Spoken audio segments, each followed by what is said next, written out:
سیدنا عمر فاروق رضی اللہ عنہ دعا کیا کرتے تھے کہ اے اللہ مجھے اپنی راہ میں شہادت نصیب فرما، مجھے اپنے رسول کے شہر میں موت دے۔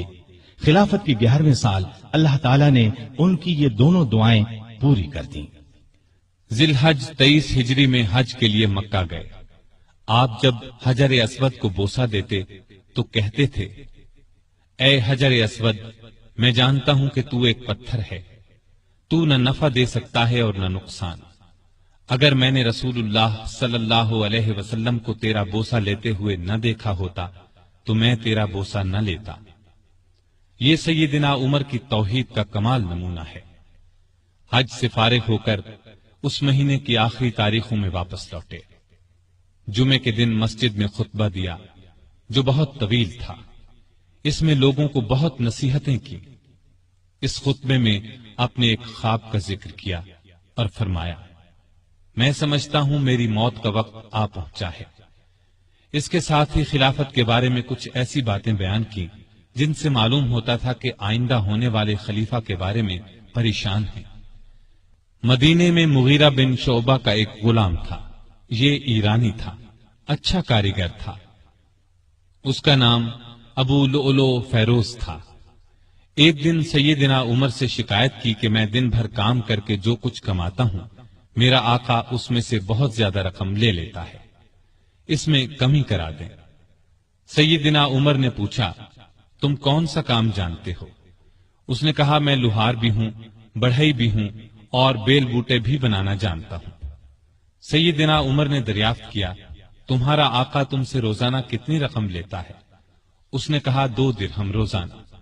اس پر سیدنا عمر نے فرمایا، تم جو کام جانتے ہو اس کے مقابلے میں تو یہ رقم زیادہ معلوم نہیں ہوتی۔ اس پر ابو لؤلؤ ناراض ہو کر چلا گیا۔ اگلے دن ابو لؤلؤ فجر کی نماز سے پہلے مسجد میں چھپ کر بیٹھ گیا۔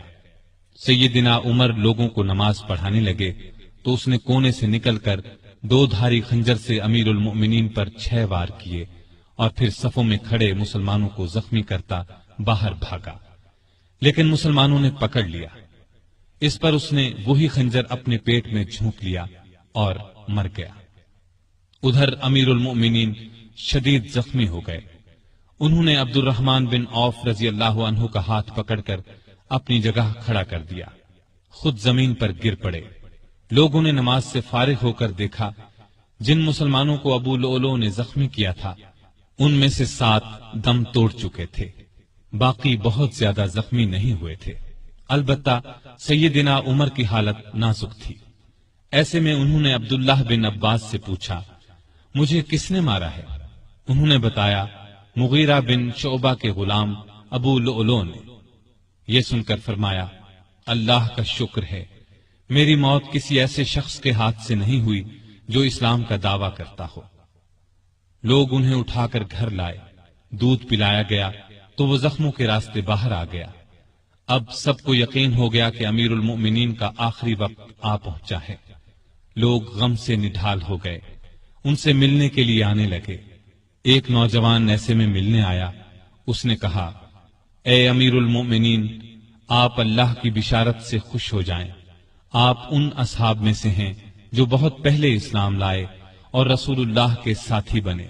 خلیفہ بنائے گئے تو آپ نے انصاف سے کام لیا، پھر آخر آپ کو شہادت نصیب ہو گئی۔ یہ سن کر سیدنا عمر نے فرمایا، اے بھتیجے، اللہ کرے یہ چیزیں میرے گناہوں کے برابر برابر ہی ہو جائیں، مجھے کوئی عذاب ہو نہ ثواب۔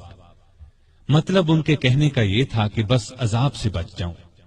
وہ نوجوان واپس جانے لگا تو سیدنا عمر فاروق رضی اللہ عنہ کی نظر اس کی چادر پر پڑی جو زمین کو چھو رہی تھی۔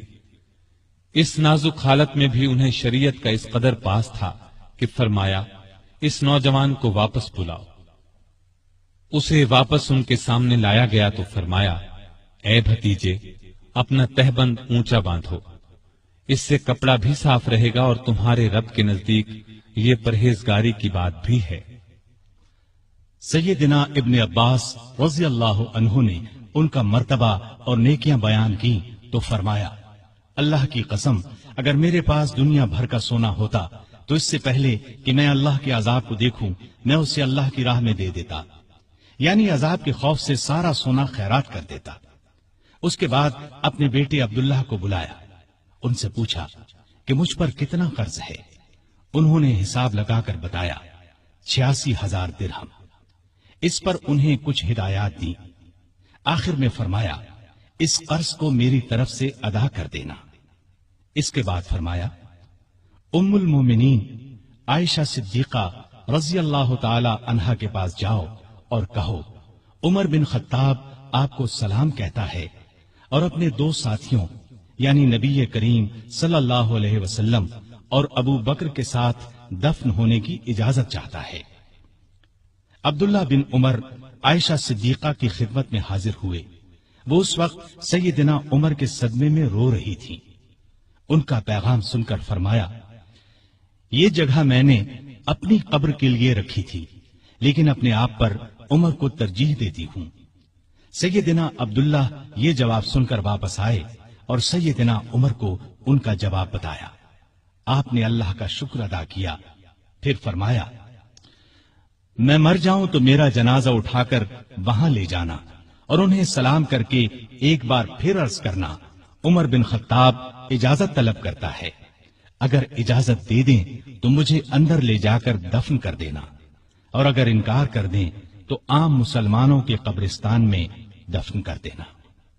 حالت جب زیادہ نازک ہو گئی تو فرمایا خلافت کا حقدار عثمان، علی، زبیر، عبد الرحمن بن عوف اور سعد بن ابی وقاص رضی اللہ عنہم سے زیادہ کسی کو نہیں سمجھتا۔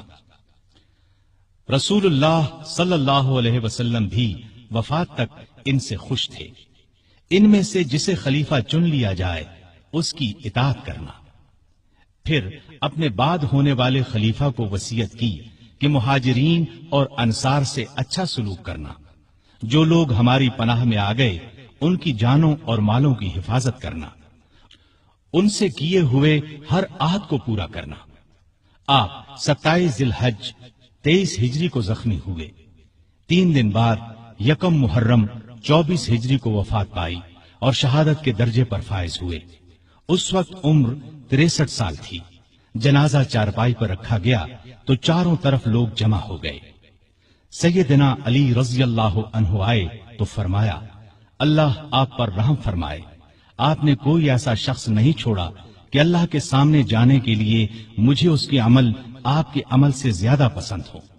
اللہ کی قسم مجھے امید تھی کہ اللہ آپ کو آپ کے دونوں ساتھیوں کے ساتھ رکھے گا، اس لیے کہ میں اکثر رسول اللہ صلی اللہ علیہ وسلم کو اس طرح فرماتے ہوئے سنا کرتا تھا میں گیا اور ابو بکر و عمر گئے، میں داخل ہوا اور ابو بکر و عمر داخل ہوئے، میں نکلا اور ابو بکر و عمر نکلے۔ جنازہ حضرت صہیب رضی اللہ عنہ نے پڑھایا۔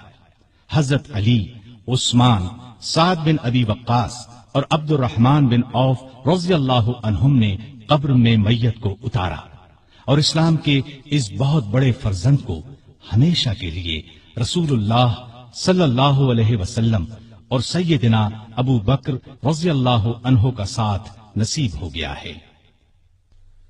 اللہ تعالی سیدنا عمر فاروق رضی اللہ عنہ پر رحمت فرمائے، آمین۔